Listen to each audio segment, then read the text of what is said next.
Hello again, everyone, and welcome back to Reddit Aliens. I'm John, and as always, thank you so much for being here. A good topic? Let's do it. What's your scariest experience at a gas station or rest stop? Please remember to like, share, and subscribe. Working at a gas station, this lady came in through the front door and said she was having a problem out at the pumps. She'd clicked the lever, then let the nozzle keep pumping gas, but then somehow managed to pull the nozzle out of her car's receptacle. Not knowing what to do, she walked to the store and told me about it. I thought she just spilled a little gas on the pad, but no. She'd left the nozzle on the ground, spilling gallons of fuel onto the pad. By the time I got out there, it was a pool of flammable liquid. Holy shit. Shut down the pumps, evacuate the area, and call the fire department. No, ma'am. Don't get into your car and drive away. Don't touch anything. The fire department showed up and said, "Wow, we've never seen anything this bad." Fortunately, the gas station didn't blow up. It took a few hours to clean up the mess, in the middle of an Arizona summer in 100-degree heat. Twice I've had super bad vibes pulling into a gas station. A while ago I had an early flight leaving at 6 a.m., so I was driving to the off-airport parking and was very low on gas. I pulled into a gas station close to the airport around 4 a.m. The station was poorly lit, and I noticed there were two guys sitting outside drinking, and a third guy came out, but I was only one car at the pump. When the third guy started walking to my car, I realized how vulnerable I was. I drove away immediately without getting gas. Just last week, I was returning a rental car to an Enterprise location in Philadelphia and needed to top up the gas tank. The only gas station the Waze app would show us close by was a Getty. When we pulled up to the station, my eyes went wide. Every single pump was vandalized, broken or missing panels or signs. Broken glass was all over the parking lot, and all of the doors were shuttered except for one long door and a weak open light. We drove right through without stopping and just returned the car without filling the tank. 20 years ago, I worked at a marina gas dock. The guy comes in to get his boat filled. What no one knew was that the guy who had just finished the job, his boat hadn't properly reconnected the gas line. So as my coworker was pumping gas into his boat, the gas wasn't going into his fuel tank, but was instead flowing into his bilge. Then the bilge pump automatically kicked in to deal with the rising water level inside the boat. Had that pump started, the fireball would have burned us all to dust. Instead, it just created a bit of an ecological nightmare, as all the gas that we'd pumped into the boat got pumped out into the lake. This is probably the reverse of what people expect to read here. It's not like it's a spooky, horrifying experience, just my scariest experience. Some friends and I wanted some snacks from the corner store gas station. I was sitting in the back right seat, so they pulled up near the front and dropped me off in and out. So anyways, I grab all the snacks, come back out, and enter back into the car. And while entering, I can't see my friends in front, huh? Anyways, I continue to enter the car and sit down, look to my left, and there's a little kid just sitting there staring at me. I was the stranger. I entered the exact same car, model, and color, where it dropped me off like 1 minute earlier, but it was not my friend's vehicle. All I could think is that some dad is about to explode on me, so I quickly get out of the vehicle and spot my friends parked just ahead in a parking spot now and quickly head over and recount what just happened. So that may have been my scariest experience and that kid's scariest experience. When I was 18, I went to a gas station at 4 a.m. to grab a late snack. I grab a hot dog and some chips. I get into the car, turn the music on, and start enjoying my food in the parking lot. My window's partially down because the temperature was nice outside, and it let in a cool breeze. Out of nowhere, this guy comes over and taps on the window. I nearly drop my food and immediately lock the door before he taps again. I move the driver's side window down a little further and ask him what's going on. "Get out of the car, man." "Excuse me?" "Get out of the car, I'm taking this car." He taps on the window again, but this time I notice he's tapping on the glass with a knife. I glance around and see there are no other cars around. I'm terrified of the idea of getting out of the relatively safety of my vehicle. And who's to say this guy wouldn't stab me for the hell of it on top of taking my car? I notice he's standing a little back, maybe trying to act his best at being nonchalant and not draw attention in case the clerk sees him or something. "All right, man, give me a second," I reply, moving to unbuckle my seatbelt. At the same time, I use my other hand to roll the window up. It was luckily an automatic. It took the guy a second to realize what I was doing, and he tried to jab the knife through the crack, but ended up making a scratch along the glass. He started shaking the door handle, but of course that is a no-go. I put the car in reverse and pull out with him still shouting at me, waving his knife. He chased me for a second before giving up. I can see the clerk inside on the phone as I drive away, and I flip this knife-wielding prick the bird.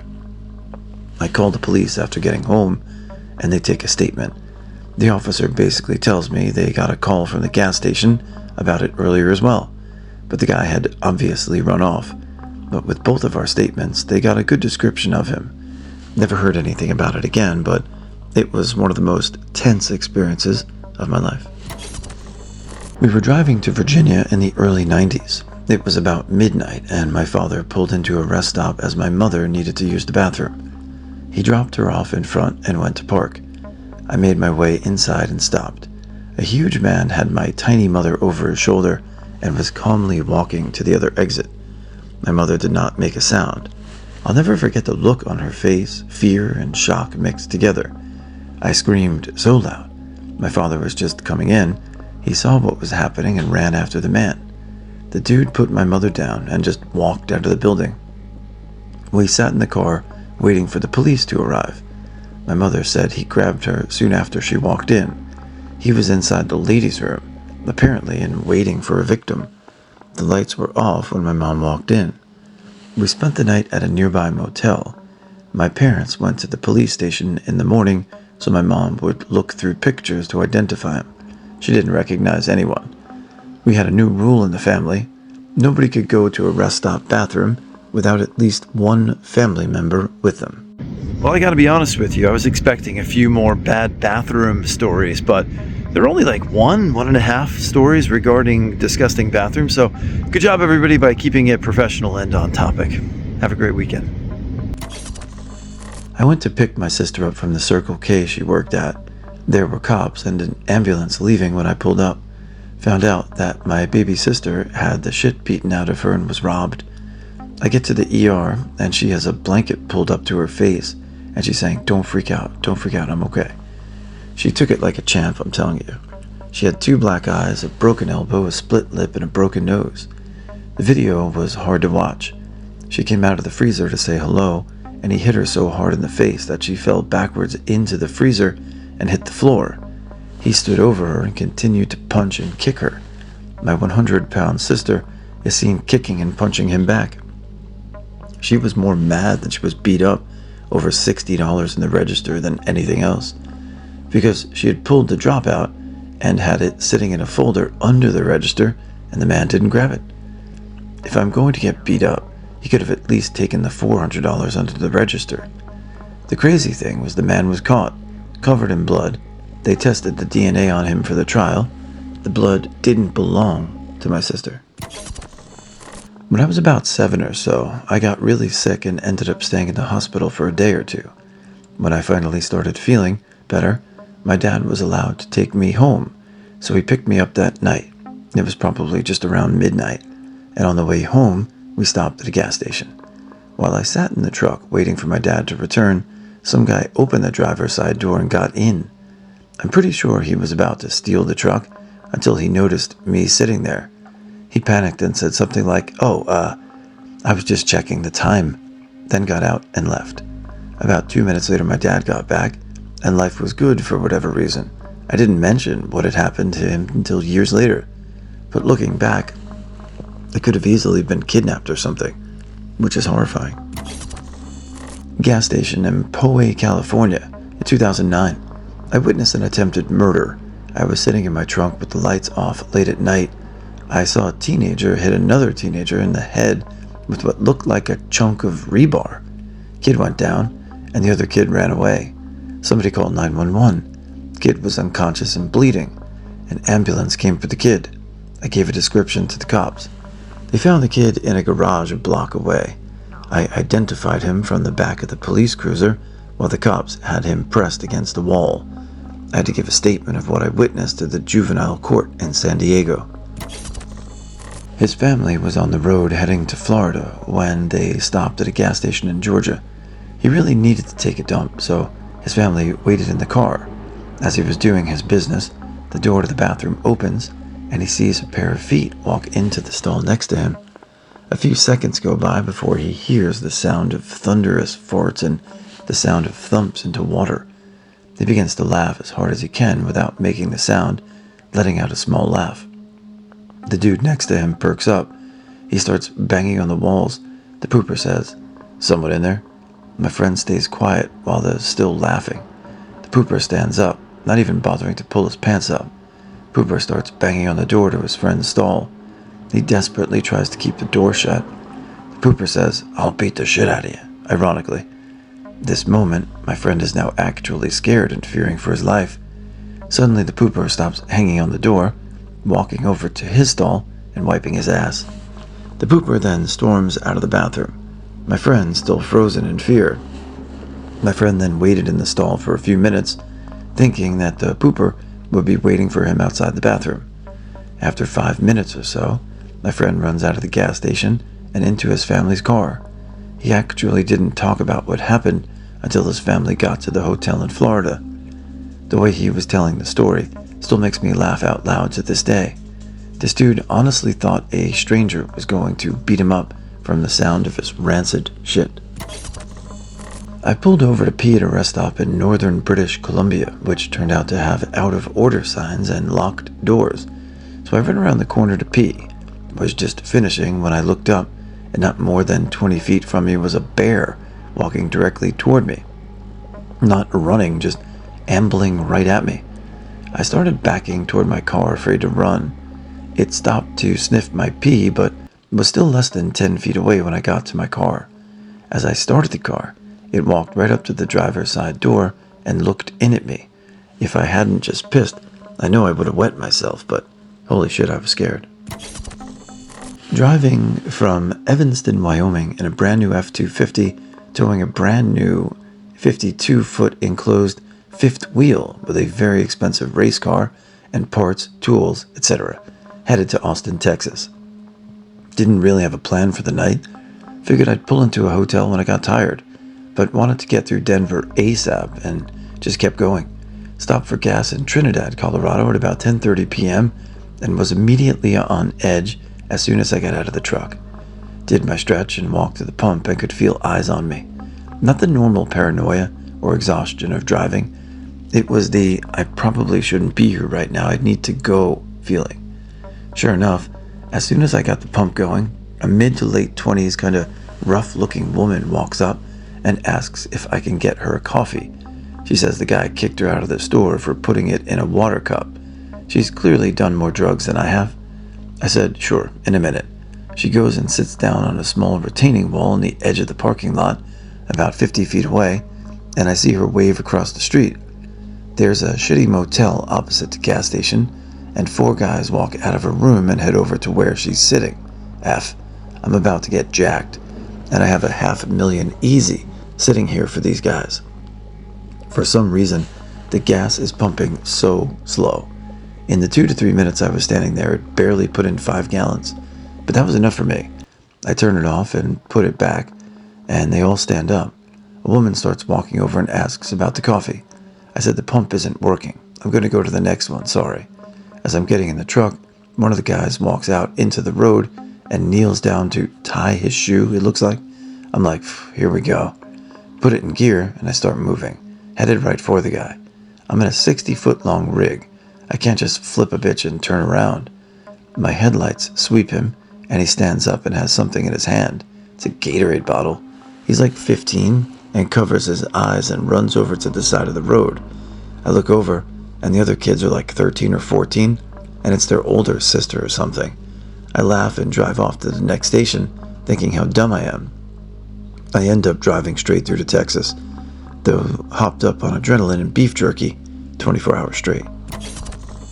I was driving through the Midwest on my way to go visit Mount Rushmore. I was taking minor highways most of the way because I enjoy scenic drives, but I started running low on gas in western Nebraska. I drove with my gas light on for about 20 miles by nothing but empty fields when I finally saw a sign for a town, Palisade. I turned in and saw probably the most podunk town I've ever seen, and I live in the country. Seriously, there was not a single car on the road, and only a couple parked around randomly. I pulled into a small, single-pump gas station and noticed that there was no credit card input for the pump. No big deal, I thought. So I turned and tried to go into the small service shack that was nearby it. But the door was locked and the lights were out. I looked through the window and the shack was completely empty, like it had been abandoned. I got in my car to try my luck going to the next town, but my wife told me she needed to use the restroom. So I drove down the main street past the boarded up windows and empty stores and parked at the local post office. It was closed. I was 30 minutes too late, so I started to tell her that there was absolutely nothing open in this town when I saw a door that consisted of plywood instead of glass on a shop that had a busted window open and a couple of people walk out carrying a bag. So we walked over, while being stared at the whole time by people who came out, and pulled open the plywood door and entered a narrow, extremely dark, dirty, disorganized, practically unstocked country store that employed a single worker at the front who was a bigger, burly guy wearing a greasy set of overalls and a trucker hat. It's a little hard to describe, but he seriously looked straight out of a horror movie.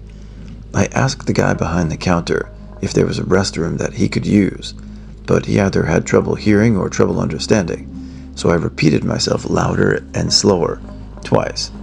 Finally, he heard or understood and told me in the thickest country accent possible that it was in the back. Then he repeated himself, giving me extremely detailed directions on how to get to it when I could practically see it from where I was standing. He then proceeded to repeat himself a third time, going into excruciating detail on the perils I may face in going to the bathroom, such as low toilet paper or boxes in the way. I finally thanked him and walked to the back, and sure enough, there were dirty, dusty boxes of empty, used cleaning supplies strewn about everywhere that we had to step around before we got to the door. I opened it, and the sight made a truck stop bathroom look like a palace. Luckily, my wife did not notice the half-dozen roaches scurry off, probably because the whole place was so dark, but she did notice the mold all over the walls, the puddle of an unknown substance on the floor, and the 50 or so empty toilet paper rolls strewn about. I asked her if she was okay, and she hesitantly told me that she would be fine, and that she really had to go. I started walking around the store, while constantly being silently stared at by the guy in front. I grabbed a bottle of water to buy. I always buy something if I'm going to use the restroom at a place. When my wife finally came out of the restroom, when I went to the front to pay for it, he finally asked me if I found the bathroom okay. I told him that we did, paid for the bottle of water, and left with him staring at us the entire time. As we walked out, there were a few people across the street having a conversation, but they immediately stopped and stared at us. So I ignored them as best I could, got in the car and started driving off, but I noticed the car parked at the one pump gas station as I passed it, fueling. I didn't care though. I got out of that town before it went full Twilight Zone and was able to make it to the next town before it completely ran out.